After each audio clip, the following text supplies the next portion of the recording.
महत्वाची बातमी, व्यवहार होत असताना अधिकाऱ्यांनी नकार द्यायला हवा होता असं अजित पवारांनी म्हटलंय। पत्रकारांसोबतच्या अनौपचारिक गप्पा दरम्यान अजितदादांचं वक्तव्य आहे। अधिकाऱ्यांनी त्यावेळेला कागदपत्र तपासणं गरजेचं होतं असं अजित पवारांनी म्हटलंय। पार्थ पवार यांचं पुण्यातील जमीन गैरव्यवहार प्रकरणासंदर्भात अजित पवार हे बोलत होते। अनौपचारिक गप्पांच्या दरम्यान त्यांनी हे वक्तव्य केलंय।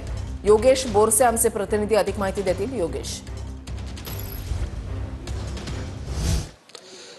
वृषाली मुंडवा जमीन गैरव्यवहार प्रकरण गेल्या काही दिवसांपासून गाजतंय आणि त्या संदर्भात आज जेव्हा अजित पवार हे पत्रकारांशी अनौपचारिक गप्पा मारत होते त्यावेळी देखील हा प्रश्न विचारण्यात आला। त्यावेळी अजित पवारांनी या संदर्भात अधिकाऱ्यांवरच खापर फोडल्याचं पाहायला मिळते, कारण ज्या पद्धतीने हा संपूर्ण व्यवहार होत होता त्यावेळी अधिकाऱ्यांनीच नकार देणं गरजेचं होतं, त्यावेळी कागदपत्र तपासणं देखील गरजेचं होतं असं अजित पवारांचं मत आहे। आणि अशा अजित पवारांनी अधिकाऱ्यांवरती हे संपूर्ण प्रकरण यावरून दिसून येत आहे, कारण एकूण हे संपूर्ण जे प्रकरण होत आहे जवळपास 300 कोटींचा हा व्यवहार अमिडिया कंपनी सोबत शीतल तेजवानी यांनी केलेला आहे आणि त्या संदर्भात पुण्यात गुन्हे देखील दाखल करण्यात आलेले आहेत। मात्र या संपूर्ण जो काही जमीन व्यवहार झालेला आहे त्यामध्ये पार्थ पवार यांच्यावर देखील गुन्हा दाखल व्हावा अशा पद्धतीची मागणी विरोधकांकडून, त्यासोबतच सामाजिक कार्यकर्त्या अंजली दमनिया यांच्याकडून देखील सातत्याने होत आहे। मात्र तसं अद्यापपर्यंत झालेलं नाहीये,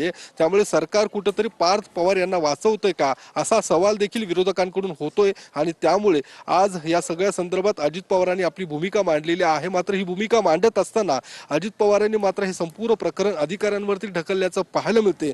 अधिकाऱ्यांवरती देखील या सगळ्या संदर्भात कारवाई झालेली आहे। तत्कालीन जे तहसीलदार होते सूर्यकांत येवले यांच्यावर देखील कारवाई झालेली आहे, गुन्हा दाखल करण्यात आलेला आहे, त्यांना देखील निलंबित करण्यात आलेला आहे। मात्र यामध्ये सर्वात महत्वाची आणि मोठी जबाबदारी जी होती ती अर्थातच अमिडिया कंपनीची होती, कारण या कंपनी सोबत या जमिनीचा व्यवहार झालेला आहे आणि याच कंपनीचे जे काही एक संचालक। नक्कीच धन्यवाद योगेश दिलेल्या सविस्तर माहितीसाठी।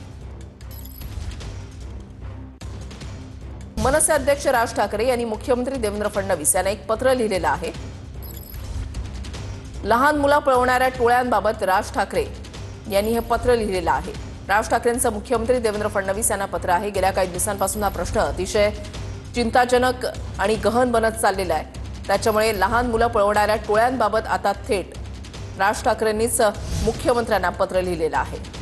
निवृत्ती बाबर आमचे प्रतिनिधी आमच्या सोबत आहेत। निवृत्ती, राज ठाकरे यांनी देवेंद्र फडणवीस यांना जे पत्र लिहिलं आहे त्या पत्रामध्ये नेमकं काय नमूद करण्यात आलंय?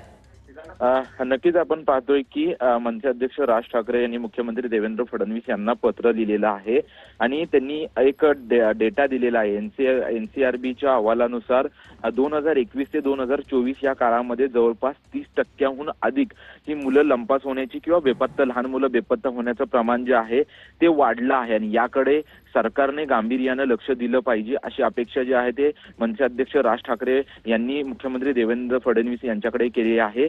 केवळ अधिवेशनात आणि सभागृहामध्ये बोलून नाही तर सत्यात कृतीमध्ये याची कृती उतरवून काम करावं या संदर्भात देखील त्यांनी जी आहे ती मागणी केलेली आहे। जी काही रस्त्यावरती लहान मुलं भीक मागताना दिसतात, रेल्वे स्टेशनवर असतात, रस्त्यावर असतात, यांच्याकडे देखील गांभीर्यपूर्ण सरकारनं लक्ष घातलं पाहिजे। आणि विशेष म्हणजे तुमच्याकडे मुख्यमंत्री आणि गृहमंत्री ही दोन्ही खाती असताना देखील तुमचं याकडे दुर्लक्ष आहे, याकडे लक्ष केंद्रित करावं आणि यासोबतच राज्य सरकारनं आणि केंद्र सरकारनं यावरती काहीतरी ठोस पर्याय काढावा असं मागणी जी आहे ते मनसे अध्यक्ष राज ठाकरे यांनी त्यांच्या पत्राद्वारे केलेली आहे। आणि केवळ यामध्ये चर्चा न होता यामध्ये जबरदस्त कृती झाली पाहिजे अशी देखील मागणी जी आहे ती त्यांनी केलेली आहे। केवळ सभागृहामध्ये असे प्रश्न मांडून चालत नाही तर त्याला उत्तरं देखील चांगली दिली पाहिजेत आणि याची कृती देखील चांगली केली पाहिजे अशी देखील मागणी जी आहे ते राज ठाकरे यांनी केलेली आहे। त्याच्यामुळे येत्या काळामध्ये गृहमंत्री आणि मुख्यमंत्री देवेंद्र फडणवीस याकडे काय लक्ष घालतात आणि कशा प्रकारे याच्यावरती अंमलबजावणी करतात हे पाहणं महत्त्वाचं असेल, कारण की राज ठाकरे यांनी सांगितलेलं आहे की तुमच्याकडे गृहमंत्री आणि मुख्यमंत्री दोन्ही खाते आहेत आणि तुम्ही यामध्ये लक्ष घालून हा प्रश्न लवकरात लवकर सोडवाल अशी देखील अपेक्षा जी आहे ते राज ठाकरे यांनी व्यक्त केलेली आहे। त्याच्यामुळे आता सत्ताधारी महायुतीकडून आणि विशेषतः मुख्यमंत्री देवेंद्र फडणवीस यांच्याकडून काय उत्तर दिलं जातं हे पाहणं महत्त्वाचं असेल। धन्यवाद निवृत्ती दिलेल्या सविस्तर माहितीसाठी। तर या पत्रामध्ये नेमकं काय नमूद करण्यात आलंय तर राज्यामध्ये लहान मुलं पळवण्याचं, ती बेपत्ता होण्याचं प्रमाण वाढत आहे। एनसीआरबीच्या आकडेवारीनुसार प्रमाण 2021 ते 2024 काळामध्ये 30% वाढलं आहे.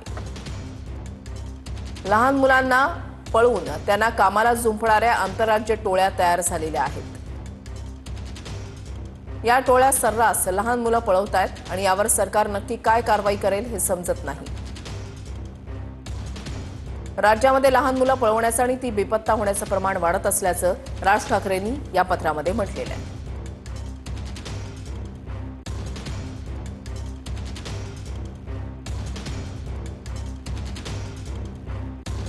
राज्यातली मुलं बेपत्ता होत आहेत आणि त्यावरूनच आता मनसे अध्यक्ष राज ठाकरे यांनी मुख्यमंत्री देवेंद्र फडणवीस यांना पत्र लिहिलेलं आहे. या पत्रामध्ये नेमके कोणकोणते मुद्दे आहेत ते आपण या ठिकाणी पाहताय. सरकार या सर्व प्रकरणावर काय कारवाई करतंय, काय पावलं उचलतंय, या संदर्भात राज ठाकरेंनी देवेंद्र फडणवीस यांना पत्र लिहिलंय.